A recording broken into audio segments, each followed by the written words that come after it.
عمرك سمعت حد بيقول يا عم المحكمة بتحكم للست بأي رقم، أو لو قلت إن مرتبي 3000 جنيه محدش هيعرف، أو أنا هكتب كل حاجة باسم أمي ومحدش هياخد مني نفقة؟ لو سمعت الكلام ده يبقى الفيديو ده معمول مخصوص لي، لأن النهاردة أحكي لك قصة عم سيد. عم سيد ده الراجل اللي كان فاكر نفسه أذكى من القانون، وفي الآخر اكتشف إن القانون هو اللي عامل له مفاجأة.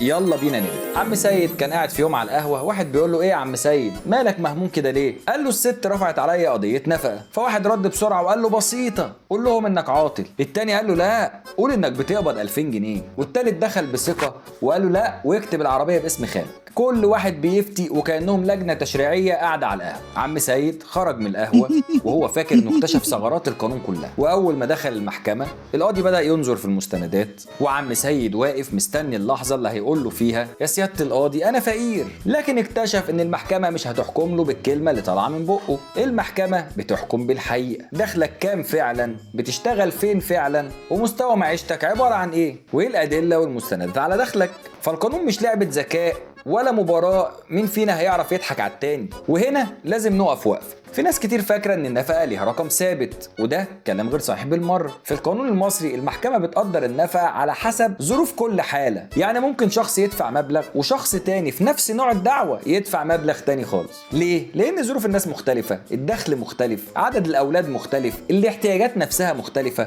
عشان كده اي حد هيقول لك انا اعرف النفقة هتبقى كام، اعرف انه بيضحك عليك، لان مفيش حد يقدر يحدد قيمة النفقة الا بعد دراسة اوراق القضية. نرجع بقى لعم سيد. عم سيد بعد الجلسة راجع القهوة وداخل يا عيني مهموم. اصحابه سألوه ها عملت اللي قلنا لك عليه؟ قال بانكسار كده عملت.